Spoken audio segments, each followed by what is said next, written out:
Yes, nabasuhuje cyane mu byubahiro byanyu. Ariko hari iyi ni Digital Wealth Rwanda. Tubanjije gushimira abantu bakanda kuri like na subscribe icyo koze.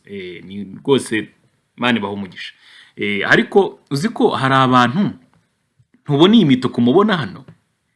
Dore iyi mituku murimo kureba hano.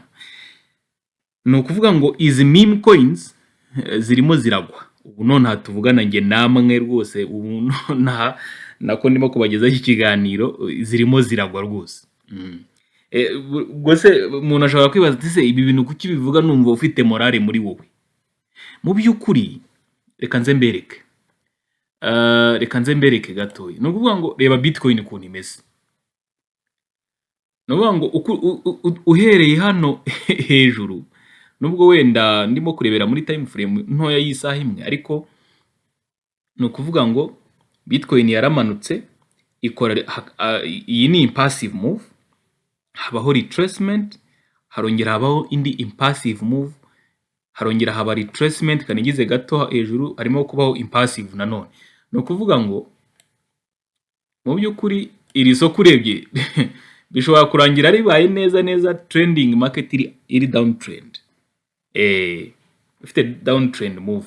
Ibi rero ibi ngibi ni ibintu nge nishimirira, ndabyishimira pe. Uti kubera iki? Buriya muri crypto bitcoin nyine ihagarariye izindi. Ni ukuvuga ngo iyo izamutse n'andi ma altcoins arazamuka, yamanuka nayo akamanuka, kubera ko niyo yazibanjirije rwose byo bifite n'ireme. Ariko kuvuga ngo nko mu minsi ishize hariho ubuzamuke budahagarara, nkibaza nk'ubu nanjye nkajya nibaza mu by'ukuri umuntu wacikanwe utarashoboye kuba afite uburyo ngo yigurire crypto runaka nawe holding, ubwo koko azafatira hehe? Ubundi isoko riryoha iyo hagenda hajyamo izi mpinduka. Ubuzamuke abakurikirana chat neza bagafata inyungu, ubumanuke abataraguze bakagira icyo bibikaho, gutyo ibi bihe bigasimburana. Nk'ubu ngubu bitcoin habaye impamvu ituma imanuka ikagera nko ku 59,000, altcoins zahita zigwa umva mu buryo busobanutse. Noneho abantu bari barabitse nkeya mu mubare w'izo bashaka kubika cyangwa se muri quantity y'izo bashaka guholdinga, bakaba babonye amahirwe yo kugira izindi bongera kugura, niba ari no kuri za zindi baguze by'umwihariko bakongera ingano. Ibyo bintu biba ari byiza cyane rwose, bakongera ingano. Kuko ngewe ndi umuntu wifuriza abandi iterambere, ndi umuntu wifuriza abantu ko burla niramuka ibaye tuzasarura turi abantu benshi, turi abantu benshi rwose, ibyo mba nifuriza benshi. So ubu bumanuke rero ntabwo ari ikibazo ku muntu ukurikirana chat azi aho yagombaga kugurishiriza, kandi ubwo yaragurishije, ibyo byarabaye. Ahubwo ndimo ndavuga nti ubu bumanuke yaba bwakomezaga yibura bitcoin ikagera nko ku 60,000 bifunze neza, ubwo izindi altcoins zaba zamanutse cyane meme coins zigeze ahantu hasi hashoboka, ku buryo umuntu ashobora kugira izindi abika ahendukiwe mu by'ukuri.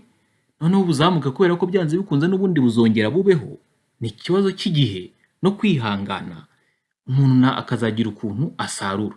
Naho ubundi ibintu byo kuvuga ngo ibintu birimo gutumbagira, birakomeje, birazamutse, biragiye, oya icyo gihe ntabwo uburyohe ntabwo buba burimo neza. Urumva hari abantu bamwe baba barimo kubyungukiramo gusa, abandi babirebesha amaso, kubera yuko igihe crypto zari hasi mu buryo bufatika nta buryo bari bafite.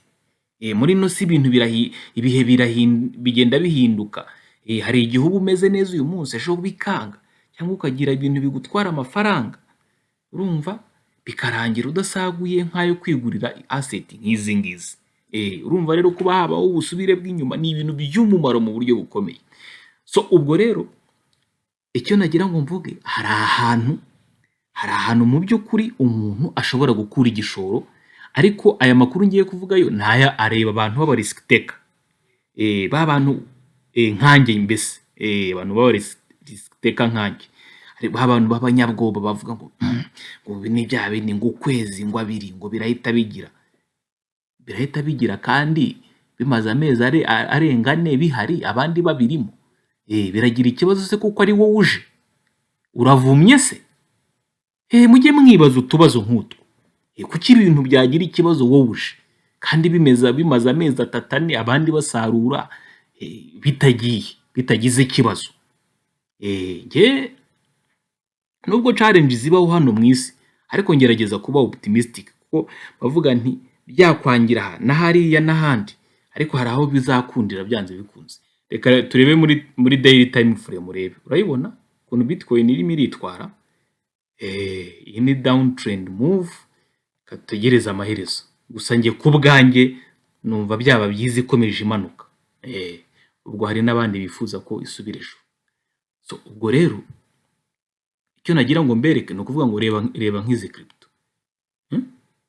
Ushobora kureba ino mituku ukareba mu masaha 24 iyi mituku yose ubona 14%, 11.7%, 9.3%. Izi ni minus muntu bumanuke nyine. Zamanutse kuri urugero rungana gutya muri percentage. Kavuga uti karabaye nta kibaye, ibingibi ni byiza. Ibi ni ibintu biha amahirwe abantu bataragwiza izo bakeneye cyangwa se n'abandi bataguze namba. Zimbereka ni meme coins. Hanyuma cya kintu ari nkomojeho mu kanya, iyi no opportunity hari, sibyo? Iyi no opportunity hari umuntu yabyaza umusaruro. Nari ndimo ndeba ufashe miliyoni 2, reka tuvuge uri umuntu usanzwe wenda ukunda gukora savings, sibyo? Wenda wara savinze kuri konti yawe hariho miliyoni 4 ubitse. Ngewe numva wafataho cyane cyane bwo ku bantu bari mu Rwanda, usibye ko no ku muntu uri hanze nabonye harimo uburyo bwo gushora ukoresheje USDT ukabikuza no muri USDT muri opportunity ndimo kubabwira. Nuvuga ngo ushyizemo miliyoni 2 mu gihe cy'iminsi 30 yonyine uba ufite miliyoni 3,500,000.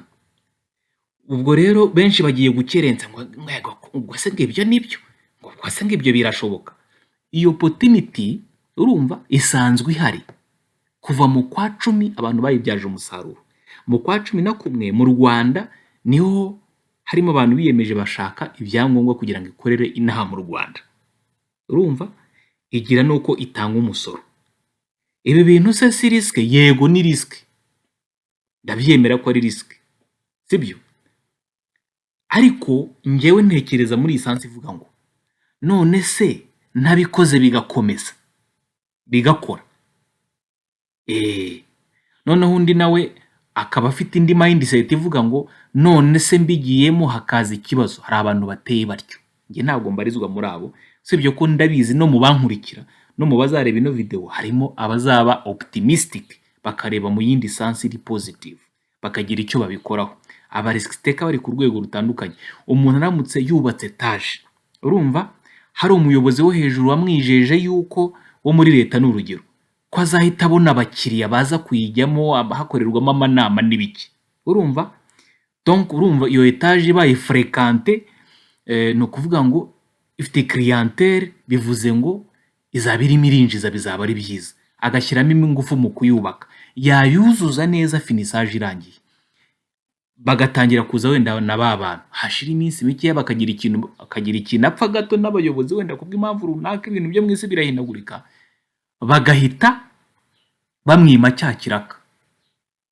None ubwo iyo risk yafashe ko wenda harimo na loni, wenda inzu yarayubakishije wenda miliyoni 1 y'idolari n'urugero, kwaba harimo na byanze bikunze akenshi haba harimo na loni. Ubwo se azafate yizirike mu ntuza avuga ngo ndapfuye ngo etage iruzuye none abakiriya bahise babura? Reka da, aziyemeza ahatane yongera ashakisha abakiriya nawe ku giti cye, ashaka inshuti agire gute, nuko isi imeze, nuguhatana. Ibyo rero byo kuvuga ngo ngiyemo hakaba ikibazo, iyo mindset imeze ityo ubwo simbizi. Ubwo n'urugero natanga kugira ngo wumve ukuntu umuntu agomba kwiyemeza rimwe na rimwe. None se uwo muntu winjiye mu kwa 11 agashyiramo izi miliyoni 2 ko yabikuje miliyoni 3,500,000 ugira ngo niyakemuye ikibazo cyo mu rugo rwe bwite? Nawe uraho ngo none se okay, ibyo reka mbirenge. No kuvuga ngo ntabwo navuga kuri side iri positive gusa, kubera yuko muri ino business bacaginga 8% iyo umuntu abikuza, sibyo? Ni ukuvuga ngo rero mfashe za miliyoni 3,500 nkakuramo 8% y'aya ngaya, kuko 8% bayakata kuri yose. Ni ukuvuga ngo naba nsigaranye miliyoni 3,220,000. Nubara muri calculatrice yawe urabibona, miliyoni 3,220,000, ubwo naba nungutse miliyoni 1,220,000 mu gihe cy'iminsi 30. Ese hari abandi babikoze bikemera? Yego. Barabikuje araza? Yego. Urabizi neza cyane. Company ifite office mu Rwanda, urumva, zimaze kugera mu 9. Ubu ngubu irateganya kuzagira office 20. Sibyo? Ngewe rero ndi mu batekereza ngo what if company ikomeje. Ntago ni babandi batekereza ngo what if hisi igira ikibazo. Ubwo ibibazo byo muri comment nizere ko biri bugabanuka, kuko mwumvisha uruhande ndiho kandi nzi ko impande zose ziba zihari mu bantu no muri mindset, mu mitekerereze yabo. Sibyo? Iyo miliyoni 1,220,000 y'amanyarwanda ifite ibibazo bitari bikeya igomba guhita ikemura muri rwa rugo rwa wa muntu. Undi araho akivuga ngo aha, ngwe he, ngurebye ngo aha, za mvugo zose tuzi, ngo experience, ngo aho yanyuze, ngo ibyamuriye, ngo umva muvandi. Ngewe nkubwiye company, nkubwiye aho nagerageje nkashya, bahita uvuga uti umva uyu nguyu we nta byararangiye nyine, ni kwa kundi umuntu nuko sinzi izina wanyita, ariko ndahagaze ndashikamye tunahuye. Kugira ngo ndi umuntu wibitse etage ye yinjiza kuko ntacyo mva undebye gutya physically nta kibazo mfite rwose.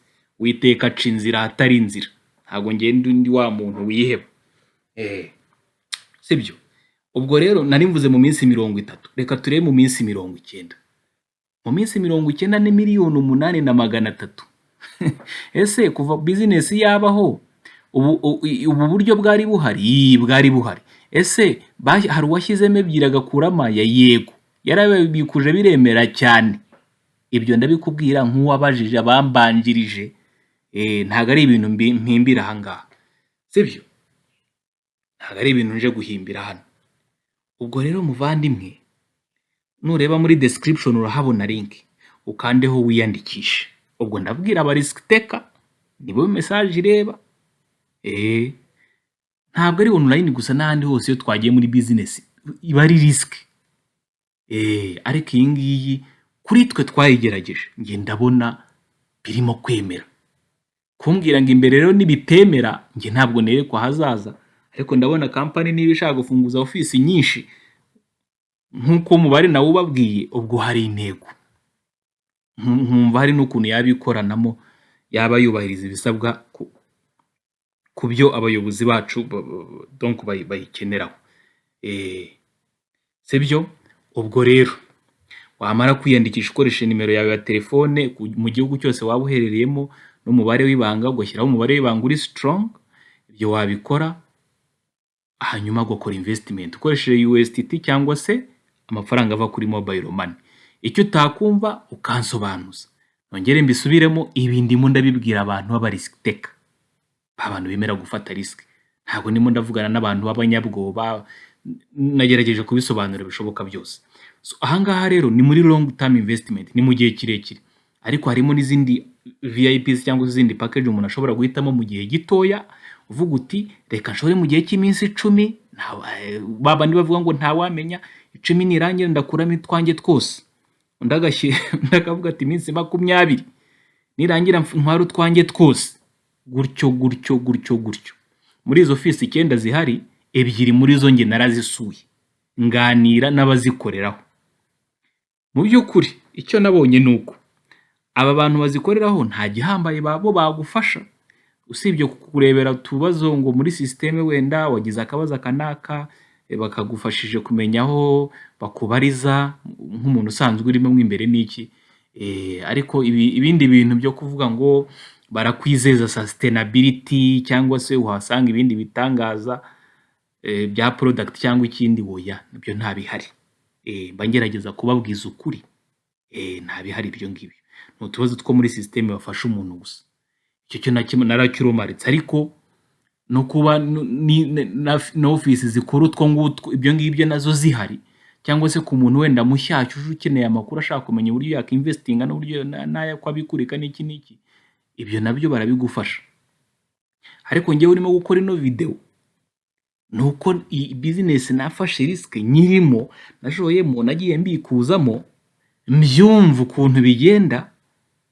Urumva, unyandikiye nakuyobora ukuntu byagenda uramutse uri umuntu ushaka kwiyemeza kwibyariza amafaranga yawe andi, si byose.